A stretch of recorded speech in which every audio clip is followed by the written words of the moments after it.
बुजुर्ग और दिव्यांग व्यक्तियों के टीकाकरण के लिए उनके घरों के नजदीक कैंप लगवाकर उनका टीकाकरण किया जाएगा। सभी नागरिकों से अपील की जाती है कि उनके आसपास रहने वाले दिव्यांग व्यक्तियों को कोविड-19 के टीकाकरण के लिए नजदीकी कैंप तक ले जाने में उनकी मदद करें। अपना और अपने परिवार का टीकाकरण करवाएं। हम सुरक्षित, देश सुरक्षित। राष्ट्रीय स्वास्थ्य मिशन, स्वास्थ्य विभाग, हरियाणा द्वारा जनहित में जारी।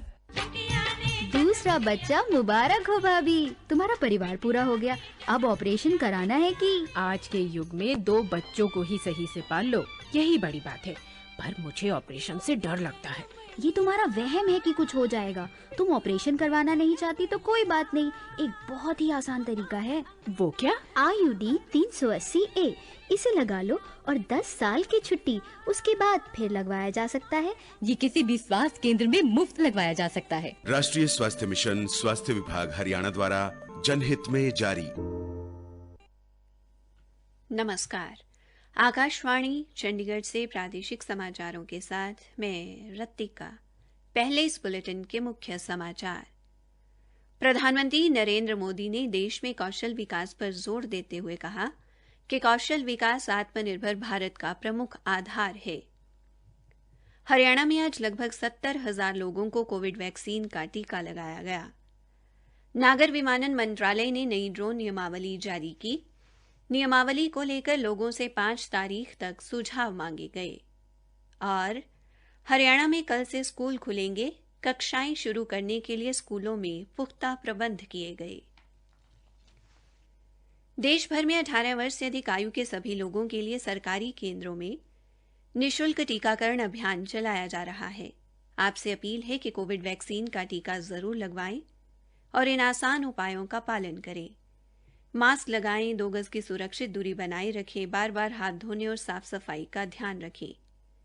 कोविड संबंधी जानकारी और मार्गदर्शन के लिए राष्ट्रीय और राज्य स्तरीय हेल्पलाइन काम कर रही हैं। इनके नंबर हैं 011239780046 तथा 1075। हरियाणा का हेल्पलाइन नंबर 8558-893911 है, जबकि चंडीगढ़ का नंबर 9779558282 है। जानकारी लेने के लिए इन हेल्पलाइन नंबरों पर फोन करें। अब समाचार विस्तार से। प्रधानमंत्री नरेंद्र मोदी ने आज देश में कौशल विकास पर जोर देते हुए कहा कि ये एक राष्ट्रीय जरूरत है और आत्मनिर्भर भारत के लिए एक प्रमुख आधार है। विश्व युवा कौशल दिवस और स्किल इंडिया मिशन की 6ठी वर्षगांठ के अवसर पर युवाओं को संबोधित करते हुए श्री मोदी ने कहा कि जब समाज युवाओं के कौशल पर ध्यान केंद्रित करता है तो पूरे देश को इसका लाभ मिलता है। उन्होंने गत 6 वर्षों में बने नए संस्थानों को सशक्त बनाकर स्किल इंडिया मिशन को गति देने की जरूरत पर बल दिया। प्रधानमंत्री ने कहा कि सरकार भावी पीढ़ियों को कुशल बनाने, उनके पास मौजूद हुनर को निखारने और कौशल में वृद्धि करने पर काम कर रही है। उन्होंने ये भी कहा कि भारत दुनिया को स्मार्ट और कुशल मानव शक्ति कैसे उपलब्ध करा सकता है, यही युवाओं की कौशल विकास रणनीति का प्रमुख आधार होना चाहिए।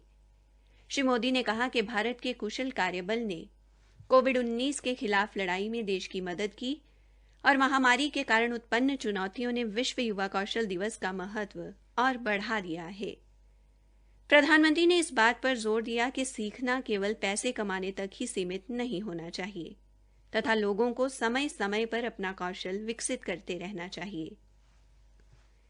श्री मोदी ने कहा कि डॉक्टर BR अम्बेडकर ने कमजोर वर्ग के युवाओं को कुशल बनाने की जरूरत पर बल दिया था और आज स्किल इंडिया मिशन के माध्यम से देश उनके सपने को साकार करने के लिए प्रयास कर रहा है। हरियाणा में आज 460 स्थानों पर लगभग 70,000 लोगों को कोविड वैक्सीन का टीका लगाया गया। प्रदेश में अब तक लोगों को वैक्सीन की लगभग 1,02,50,000 खुराक दी जा चुकी है। फरीदाबाद में टीकाकरण अभियान के नोडल अधिकारी डॉक्टर राजेश यौकन ने बताया कि फरीदाबाद जिले में आज 3,991 लोगों को कोविड वैक्सीन का टीका लगाया गया। उधर भिवानी के हालूवास गेट स्थित जहरगिरी आश्रम में आज टीकाकरण शिविर लगाकर 400 लोगों को वैक्सीन दी गई। आज हरियाणा में कई जगह से नए कोविड मरीज मिलने के समाचार भी मिले हैं। नोडल अधिकारी डॉक्टर राम भगत के अनुसार आज फरीदाबाद जिले में कोरोना के 4 नए मरीज पाए गए, जबकि 4 मरीजों को स्वस्थ होने पर छुट्टी दी गई। भिवानी की मुख्य चिकित्सा अधिकारी डॉक्टर सपना गहलावत ने बताया कि भिवानी जिले में आज कोरोना का 1 मरीज ठीक हुआ है, जबकि 3 नए मामले सामने आए हैं। वहीं यमुनानगर के civil surgeon doctor Vijay Dahiya ने बताया कि आज कोविड के 4 मरीजों को छुट्टी दी गई। पलवल जिला रेड क्रॉस सोसाइटी एवं जिला स्वास्थ्य विभाग के संयुक्त तत्वावधान में आज राष्ट्रीय राजमार्ग 19 पर गांव अटोहा के निकट संयुक्त किसान मोर्चा धरना स्थल पर टीकाकरण शिविर का आयोजन किया गया।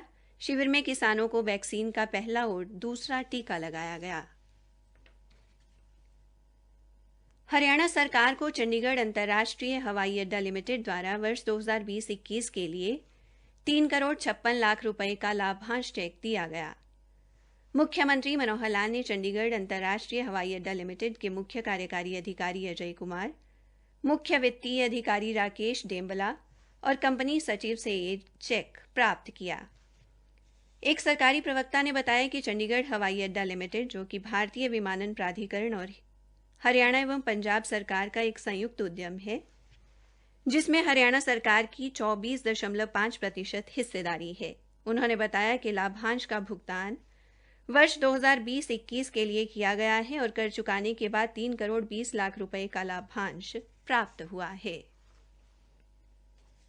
प्रादेशिक समाचार आकाशवाणी चंडीगढ़ से प्रसारित किए जा रहे हैं।